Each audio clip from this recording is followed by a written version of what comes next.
Right. What's his name? That's what you want to call him. Right. Next speaker has been trained under an MOF qualified French master chef. Now, there are only 80 chefs in the world that has the MOF. So he is the CEO of Artisan's Foods, Sindram Bahad, and founder of Burger Junkyard. Please give a big round of applause to Chef Nick. Hello. Thanks. Let's get this thing started. Okay. All right. Very difficult to beat whatever Kevin did just now. He did a very nice performance. Thank you very much.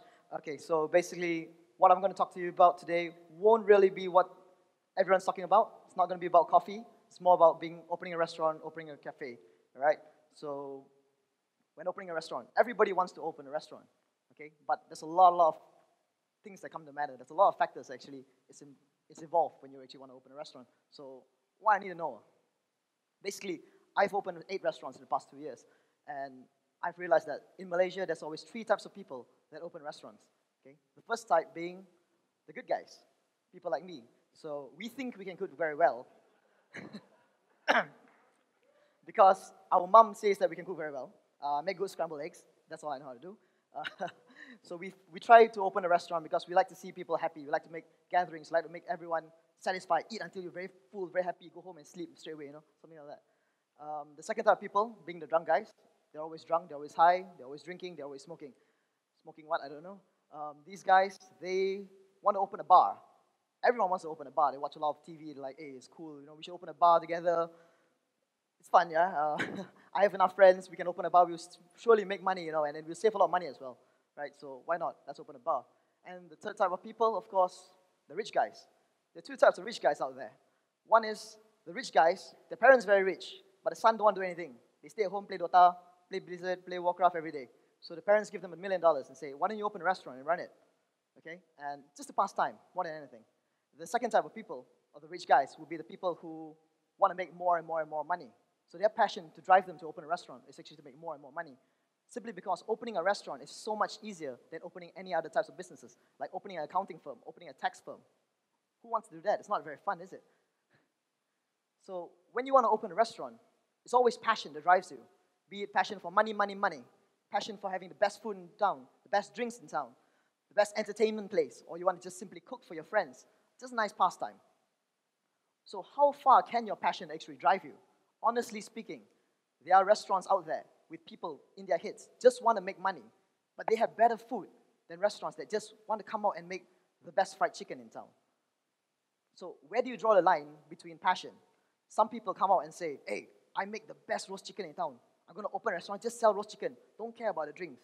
And at the end of the month, they look at the sales and they're like, oh, I've got good sales, but my costing is so high because I'm focusing all on food. When other people on the other end of the spectrum, they're opening cafes.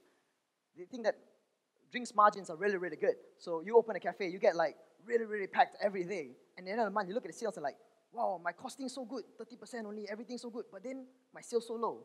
So at the end of the day, you have to sell food. So where do you draw the line between how much food and drinks sales, the ratio? Be it 50-50, 30-40, 30-70 or 60-40. Because at the end of the day, it's all about money. If you don't have enough working capital to roll, your restaurant's not going to work out. And honestly speaking, there are restaurants out there who fail in 6 months, not because they have financial problems. They have enough financial background, but it's due to mismanagement. Someone else comes up and buys them over and just flips the restaurant and makes tons and tons of money within the same 1 or 2 months. Because at the end of the day, it's all about money. Whatever's left of it, of course. And when opening a restaurant, one thing to really keep in mind is there are 3 very, very, very important factors when opening a restaurant. You've got to have time, you've got to have brains, you've got to have money. Without brains, if you just have time and money, do what? Don't kid yourself. If you have brains, you have money, but you have no time, you sure die one. Confirm. People who want to open a restaurant because they want a simple life, quit the corporate job. I want to open a restaurant, open a cafe, relax. Go die. Cannot work. Confirm. And of course, if you have brains and you have money and time, but you have no money, then talk what? Don't waste time. Okay? Opening a restaurant. Very, very, very, very crucial point. chef and cook. A chef carries a knife. A cook carries a knife. A chef carries a Sharpie. They can write on anything on Sharpie. Always get a chef. Don't get a cook. Because you don't want someone running around the kitchen with a knife. You want someone running around the kitchen with a pen. It's a lot safer that way. Okay? I feel that there are only two good cooks in this world. Number one is Google. He can cook anything. Number two, I would say, is my mom. She cooks the best scrambled eggs in town. And I have proof that each and every one of you feel that your mom is the best cook in the world. How many times have you gone to a restaurant, paid 30 ringgit for a salad, an overpriced salad, and go, hey, my mother also can cook better. Honestly speaking, your mom's the best cook. Oh, shit. So, chef. Then why get a chef? Because chef know how to use calculator, know how to write your name, know how to do requisition form, know how to do costing. That's all you need. If you want to open a restaurant having the best fried chicken in town, you don't need a chef. You go to your favorite restaurant with a favorite fried chicken. You look for the makcik that fried the chicken every morning. You ask her, how much you're getting paid? Never mind. I'll give you 200 more. You have the best fried chicken in town. As easy as that. So, a lot of people ask me, because I'm doing restaurant consulting, so I help people do rebranding, redefinition of restaurants. What actually sells in the current years this day? Convenience, service, beverages, food, a concept. I think everybody here knows. It's not the service, it's not the beverages, it's not the food. These things don't sell no more. You just need mediocre food, relatively good drinks, and bad service, and you still make money. Look at every single mama out there. How many times have you ordered teh ice limau and you get barley ice? It happens to me all the time. I don't know why. So, service, not a very big point. Beverages and food. I think food and beverages are so subjective that you will never ever have the best food or the best drinks in town. What you can do is please the majority of crowd. Don't put 10,000 kilos of salt in 1 cup of water. That's obvious. But to find a sweet spot and to please every single person is impossible. Ask every single F&B owner. When they first open their restaurant, in the first month, they will listen to every single customer's complaint. Hey, too much salt. Next day I reduce. Hey, too much sugar. Next day I reduce. But the fact of the matter is, if 20 people come in 1 week and tell you about the same problem, then you have a problem. If one person comes in and tells you too much salt, you ask him, don't come back. It doesn't matter. Because honestly speaking, money sells. This is the biggest factor in any restaurant right now. If you charge 100 ringgit for a plate of 2 scallops, and 1 piece of parma ham and 1 small of you or something, I don't know what, people will pay, and they will say, wow, so good, the scallop cooked to perfection. Actually, it's not even cooked. It's scallop tartar. It's raw. You just put lemon juice and serve. So, but money sells. If you sell your ice kosong for 20 cents, people say, hey, bro, why they charge 20 cents? If I go normal restaurant, free already nowadays. Got lemon inside some more. Mama charge 20 cents. But if you charge ice kosong, teh ice limau for 150, people are going to come back over and over again, order 3 or 4 drinks. If you go to TGI Fridays, you get a Seasons refillable iced lemon tea for about 6.90. You're going to get a Chinaman like me come in and refill 10 times, just to make sure that each cup costs 69 cents only. So money sells. I will go TGI every other day just to drink my Seasons iced lemon tea. I won't go to 7-Eleven and buy 1 bottle, because that's just branding.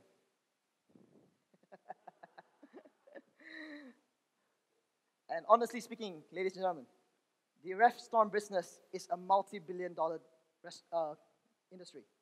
In Klang Valley, February, it was recorded there are 7.2 million people that actually stay in the Klang Valley. All you need is actually just 10% of that people to come and eat in your restaurant in that 2 years, and you're a millionaire. Honestly speaking, charge 10 ringgit for 1 plate of chow fan. Times 10.